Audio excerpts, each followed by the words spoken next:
تازه کندهار کې د ځانګړي دودیز شیریخ پیر او پلور ډیر شوی دا چې څنګه نور جزئیات را سره ویډیو کې وګورئ او چینل هم سبسکرایب کړئ.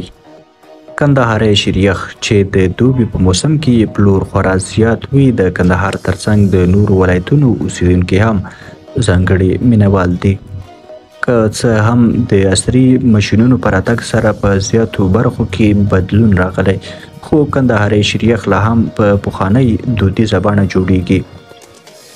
د کندهار د شکاپور بازار په دې شیریخ پلورنځي کې خلک او ماشومان د شیریخ خوړلو لپاره راټول شوي دي. د ګرمۍ په دې موسم کې د کندهار ښار په بیلابیلو بازارونو کې د کندهاري شیریخ پلورنځیو کارخه او پیرودونکي ډیر دي. عبدالله جان چې د کندهار د میرویس مینې اوسیدونکی دی او هره ورځ له خپل ملګري سره شکاپور دروازې ته د شیریخ خوړلو لپاره راځي وایي دا د ملګرو سره د وخت تیرولو یوه ښه بهانه ده. عبدالله جان ازادۍ راډیو ته وویل دا اته کاله کېږي چې زه دلته راسم. مخکې موږ دلته اوسېدلو خو اوس کډه شوي یو. په اختر کې مو انډیوالان هم راغلي وو. ښه شیریخ دی هر وخت ورته راځو. د هلمند اوسیدونکی خان محمد چې د کندهاري شیریخ ځانګړی مینوال دی وایي چې کندهار ته راشو خامخا ځان شیریخ خو ته راسره ښه خوند کوي. په خاص ډول د ګرمۍ په موسم کې ډیره مزه کوي. ټول خلک ورته راځي.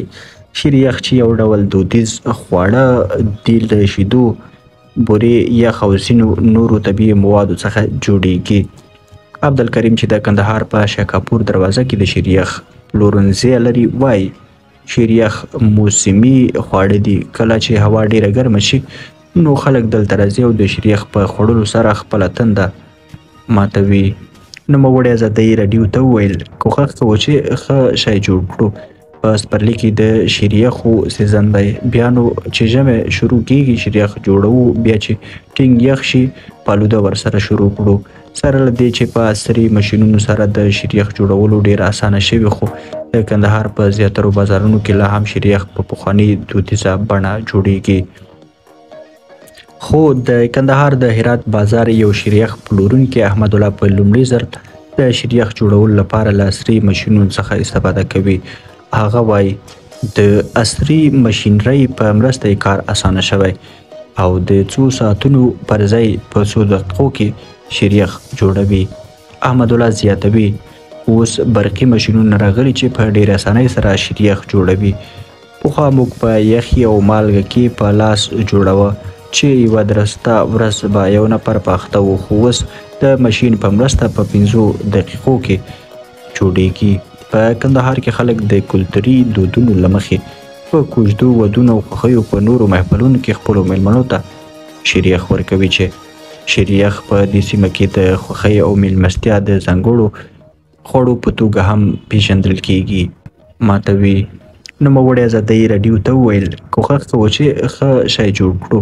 په سپرلي کې د شیریخو سیزن دی. بیا نو چې ژمی شروع کیږي شیریخ جوړوو. بیا چې ټینګ یخ شي پالوده ورسره شروع کړو.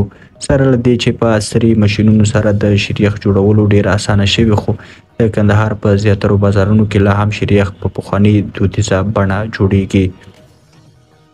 خو د کندهار د هرات بازار یو شیریخ پلورونکی احمد الله په لومړي ځل د شیریخ جوړولو لپاره له عصري ماشینونو څخه استفاده کوي.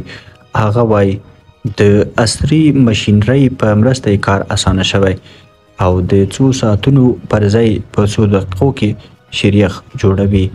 احمد الله زیاتوي اوس برقي ماشینونه راغلي چې په ډېر اسانۍ سره شیریخ جوړوي.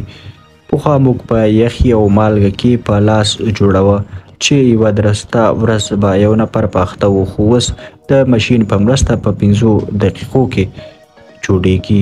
په کندهار کې خلک د کلتوري دودونو له مخې په کوژدو ودونو او خوښیو په نورو محفلونو کې خپلو میلمنو ته شیریخ ورکوي چې شیریخ په دې سیمه کې د خوښۍ او میلمستیا د ځانګړو خوړو په توګه هم پیژندل کیږي.